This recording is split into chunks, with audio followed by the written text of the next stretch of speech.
রাজধানীর পল্লবীতে দ্বিতীয় শ্রেণীর ছাত্রী রামিসা আক্তারের ওপর চালানো পাশবিকতা ও নৃশংস হত্যাকাণ্ড স্তব্ধ করে দিয়েছে গোটা দেশকে। ক্ষোভে, শোকে আর আতঙ্কে কাঁপছে ৫৬,০০০ বর্গমাইল। বিচারের দাবিতে উত্তাল পুরো দেশ। সাধারণ মানুষের বুকফাটা আর্তনাদের সাথে একাত্ম হয়ে ছবি অঙ্গনে তারকারাও যখন খুনিদের সর্বোচ্চ শাস্তির দাবিতে সরব, ঠিক তখনই এক বিস্ফোরক ও আবেগঘন বার্তা নিয়ে হাজির হলেন ছোট পর্দার জনপ্রিয় অভিনেত্রী প্রিয়ন্তী উর্বি। রামিসার এই নির্মম পরিণতি যেন উর্বির ভেতরের এক যুগ ধরে চেপে রাখা এক ভয়ানক ক্ষতকে টেনে হিঁচড়ে বের করে এনেছে। ফেসবুকে দেওয়া এক আবেগঘন পোস্টে নিজের শৈশবের এক তিক্ত অভিজ্ঞতার কথা তুলে ধরে তিনি লিখেছেন, কিছু ঘটনা মানুষ ভুলে যায় না, শুধু চুপ করে বাঁচতে শেখে। আমিও শিখেছিলাম, তাই নিজেকে সবসময় ব্যস্ত রাখি যেন মাথার ভেতরের শব্দগুলো একটু শান্ত হয়। কিন্তু যখনই কোনো শিশুর অ্যাবিউজ কিংবা রেপের খবর দেখি, আমি ভেতর থেকে ভেঙে পড়ি। কারণ ছোটবেলায় আমিও অশালীন স্পর্শের শিকার হয়েছিলাম।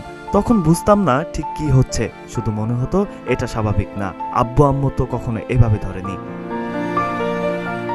শিশুদের মনের ভেতর জমে থাকা ভয়ের কথা উল্লেখ করে এই অভিনেত্রী আরও লেখেন, আজ আমি ভাবি ৪-৫ বছরের একটা বাচ্চার মনে কতটা ভয় ঢুকে যায় এসব থেকে। কত প্রশ্ন, কত অস্বস্তি, কত না বলা কান্না জমে থাকে বছরের পর বছর।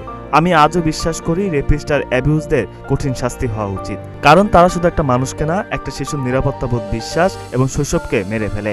আরেকটা জিনিস আমি খুব বিশ্বাস করি, মানুষের কর্মের ফল একদিন না একদিন এই পৃথিবীতেই ফিরে আসে।